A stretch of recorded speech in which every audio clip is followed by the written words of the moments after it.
5 days with you feeling like $1,000,000, you're a dog in heat, right? Don't call yourself a dog in heat. I don't know why I said that. Anyways, but you feel incredible. Your hair is gorgeous. Like your body, you're looking at your body like, girl, I'm killing it.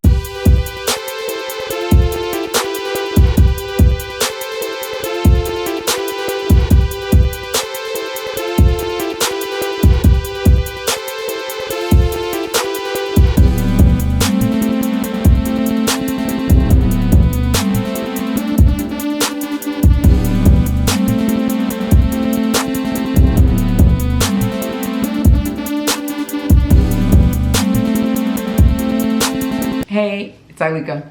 So I wanted to do this quick video today about eating for your hormones, right? Because what happens is we as women tend to be on different types of diets and try so many different things.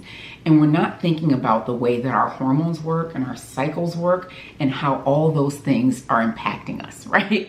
So I wanted to do a quick video, very short. I'm not going to get into 100% of everything, but still going to give some quick tips on eating for your hormones. All right. And I learned this about 4 years ago, something like that, from Dr. Mindy Peltz. She actually has a YouTube channel here, and she has a book called Fasting Like a Girl, right? Fast Like a Girl. And so I incorporated this with some of the things that I do, and this has helped me a lot when it comes to weight loss and eating for my hormones, right? So first, let me tell you who I am so you can be like, why is she even talking about this? I'm Ileka Falette. I'm a mom of 4 who lost 120 pounds about 8 years ago through exercising, lots of strength training and some HIIT, lifestyle changes, and eating as a low-carb keto lifestyle, as well as shifting my mindset so I could change my relationship with food, right? And then, you know, I got my personal training certification, as well as became a weight loss and wellness coach and helped thousands of women achieve their goals as well, right? And so now what I really do is I talk about it here on YouTube. Every so often I'll host a challenge, and I share weekly tips, strategies, and resources on my emails. So if you aren't already, I would say go to ilekafalette.com and subscribe to my email list, and I'll send out weekly tips and strategies for a healthier lifestyle, especially if you've got kids or just a busy life, right? Because that is my forte. That is my expertise, helping women who have a busy lifestyle to achieve these goals, all right? All right, so anyways, let's get started. So talking about eating for your hormones, right? So when we're thinking about eating for our hormones, we want to think about the menstrual cycle, right? And I know there's someone on here saying, Ileka, I'm way past this menstrual cycle thing. I got you, right? We'll talk about that too, all right? So let's talk about those, though, who still have a menstrual cycle. If you're looking at your menstrual cycle, there are different phases within your menstrual cycle, right? There is, of course, the phase where you're on your cycle, right? Day 1 to day 4 to 7, whatever that is for you. For me, it's 7 now, which is annoying. I loved when it was like 3 or 4, right? Anyways, it's 7 now. And that's probably since I've had my tubes tied and untied. That's a whole nother story that you can find on my YouTube channel somewhere too. So 1 through 7, you're on your period. But this portion of the phase is called the follicular phase. That actually extends all the way to day 10, right? So it's your period time and a little bit before ovulation, right? So it's a kind of that 10-day window, right? And then there's about a 5-day window, which is like the ovulation period, the ovulation time. And then after that, there's another probably 10-day window, which is kind of that space where it's right before you get your period, right? It's called the luteal phase. And really it kind of leans into kind of those days right before the period. So those are the different phases. And you can see that anywhere. You can look it up and all that stuff, right? I'm going to tell you how to eat throughout these. Let's say you have a 30-day cycle. I'm going to talk about how to eat and how to kind of treat your body and why this is important. All right. So, because I want to give it to you in layman's terms. Otherwise, I mean, you can go and get a book, you can go and read and all this other stuff. But if I can do this in like 10 minutes, I'm like, let's get that going. All right. So let's talk about that day 1 through 10. 1 through 10 means day 1 of your cycle through like day 10, right? This is when This is when your body, I know you've got your period during the beginning of this, and sometimes you may feel a little tired, but this is a phase in your body where you could actually eat pretty low carbs. And the reason is because your hormones are relatively low at this time, right? What happens is our hormones really, really like carbs, especially progesterone. So we have three kind of sex hormones, right? So it's estrogen, progesterone, and testosterone, right? Progesterone really, really loves carbs. And I'm going to talk about that in a minute. But so all of these hormones are low during like this first 10 days. So during that time, it's a great time to like eat low carb because these hormones aren't there that want all the carbs, right? So you get to eat low carbs during that time. Also, fasting is really, really recommended during that time. So like you could actually do longer fasts during that time and your body will react to it. Meaning like you could lose more weight, you can feel better. It helps to like release and relieve some different like ailments, inflammation, things like that. You can always look up why fasting is so good and so important. I'm actually probably going to do a video pretty soon around intermittent fasting as a whole and why it works, how it works, and all those things. But in the meantime, right now, I'll just share with you that it works really well to like fast during these first 10 days. Then the other thing you get to do in these first 10 days that we get to do is exercise. So what I would tell you is exercising, especially like strength training and even some cardio, feels pretty good during these first 10 days. So go for it. Like really use this time. It's a really great time to really see some results on a weight loss journey. All right. So during this time, you're going to fast. And I don't mean, like you don't have to do like 10-day fast. You could if you wanted to, if that's your thing, right? But you can also do like, I would say 16 hours minimum fasting during these times if you're doing intermittent fasting. So like a 16 hours or more fasting. Many times during these 10 days, I might even do like one meal a day because it just feels so good, right? And then also strength training is nice during this time in terms of exercise, and then, eating kind of a low carb lifestyle during these times, right? Then, so that's the first 10 days. Then from days like 10 through 15, that's when your hormones are really high. That's ovulation. That's when you feel like $1,000,000 freaking bucks, right? When you feel like you could run marathons, like you feel so strong and powerful. It's because like our bodies are made to feel like that. We're like, if you have a dog, have an animal that hasn't been spayed and neutered, right? You'll see that there's times when they get in heat. That's essentially ovulation time, right? They look better, they're shinier, your hair is amazing, like all of these things. That is the time when you can bring in some complex carbs, so maybe some sweet potatoes, right? Maybe even some little more dark chocolates, things like that. Sweet potatoes and maybe even some rice. I eat sushi during this time. During these 5 days, you can have a little more, right? You also don't have to fast as long. I would say somewhere between like a 13 to 16 hour fast. Exercise, go for it. I mean, if you want to run a marathon, this is your time. If you want to do like go hard with your strength training, do CrossFit or something ridiculous, something amazing, right? Go for it. This is the time to do those things, right? During ovulation, because your body can handle it. This is when I'm strength training like nobody's business because I feel amazing and I have it in me to do it. All right. So this is the time you go for it during this ovulation period. Now, let's get to the next one. We've gotten through ovulation, right? 5 days of you feeling like $1,000,000, you're a dog in heat, right? Don't call yourself a dog in heat. I don't know why I said that. Anyways, but you feel incredible. Your hair is gorgeous. Like your body, you're looking at your body like, girl, I'm killing it, right? Like you are amazing during this time and you get to have a few more things, right?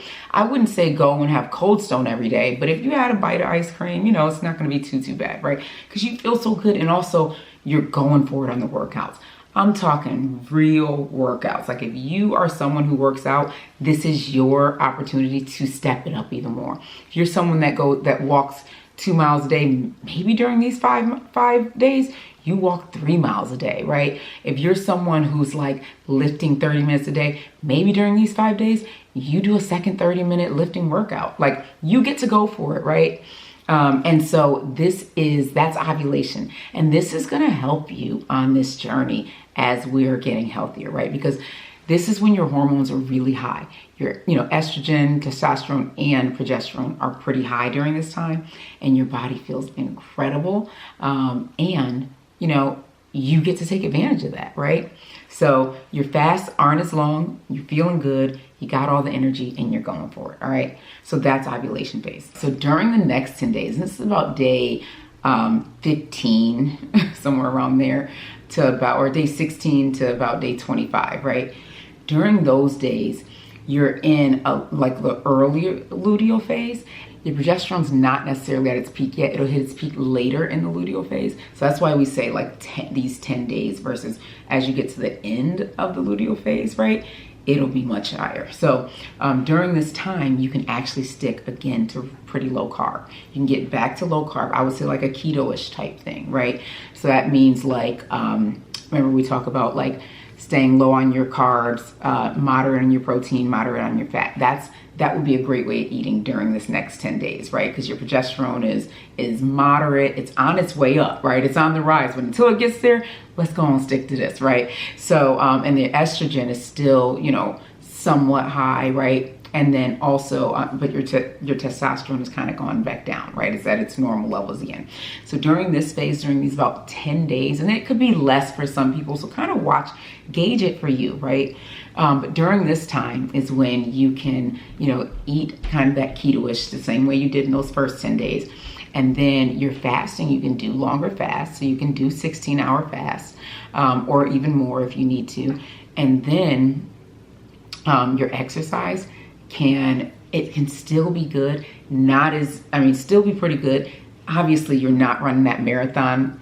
You could run the marathon, but it's not, you're not this marathon level that you were during ovulation, but you still feel good. So get some good workouts in during these 10 days, right? Feel good. You're eating well. You're not overeating. You don't feel like overeating. You're not craving yet. So you're still feeling good. Part of the reason that we have those cravings, I do want to say, and that'll be in the next phase that I talk about, is because the progesterone gets so high. So right now it's at a moderate level for these 10 days, right? So this is through about day 20 to 25, depending on the way your body works, right? And so again, that's keto-ish eating or low carb. That's exercising pretty well. Obviously not ovulation phase, but still about the same way as you did the first 10 days.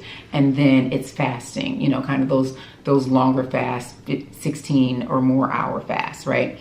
And this works really well for this weight loss journey. Now, the last 5 days, right? So if you look at this, 4 phases. Phase 1 is those first 10 days where it's your period, and then right before ovulation. And again, like I said, that's where you're doing your longer fast, 16, even upwards of 36 hours or 72 hours for some people, depending on, your experience with fasting, obviously. So that's happening. You're exercising pretty well, a moderate to high intensity exercise, and then you're eating low carb keto way of eating, right? This will really help for your hormones at that stage. Then you go into ovulation. It's go for it, right? Work out hard. Add those complex carbohydrates in there. So that's the sweet potatoes. That's, those wild rice, you can have some fruit, feel good, right?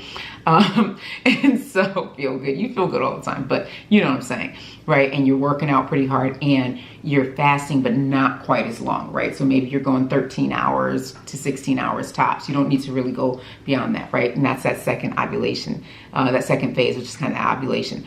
Third phase is the pre-luteal, right? It's luteal phase, so it's early luteal.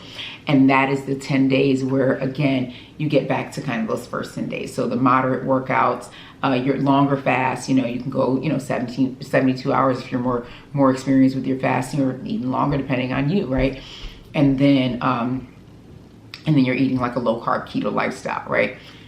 Then it's the last 5 days, right? These are the 5 days right before your period.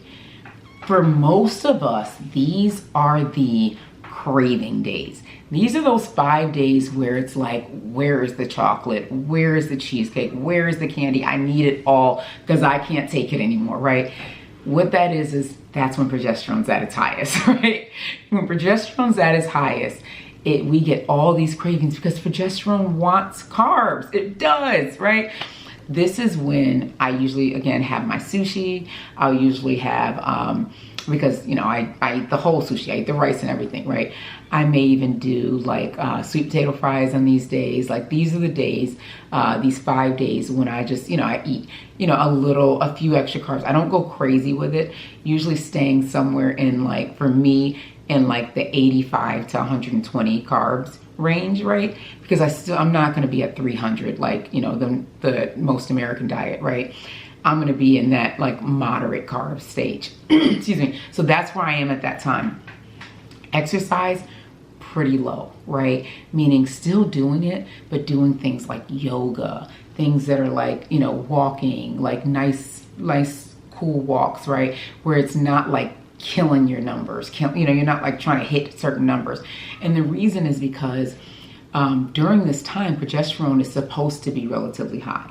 But if you're stressing your body with like heavy workouts, what happens is your cortisol jumps, right? Your cortisol level jumps because these workouts are so heavy. And when cortisol goes high, progesterone goes low. And now it's affecting the cycle of your body. And so you don't feel good, you're tired, you're stressed, all these things, which you don't have to be. Because if you're feeding your hormones during these 5 days, or actually during the entire cycle, but especially during these 5 days, your body feels it. And your body starts to give you the results that you want. So that's how you eat for your hormones. I hope that helps someone out there. This is something that I learned a while ago, and I've been implementing it in my lifestyle. Not all the time. I'm not going to pretend like I've always implemented it, because I've definitely had a 6-month period not so long ago where all bets were off. And I've talked about that in my previous videos, but I'm back to implementing it and it feels good.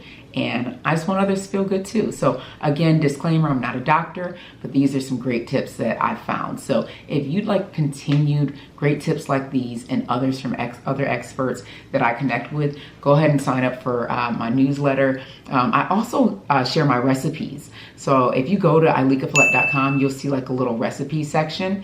And you can click on that, and I give you like the downloads to my recipe cards as well as the video links to those different recipes. Because you know what? We all get to do this, and we get to do it together. All right, so I hope you have a great day. Be sure to subscribe, and I'll see you guys soon. Take care. Don't forget to subscribe. Be sure to watch my mom's next video.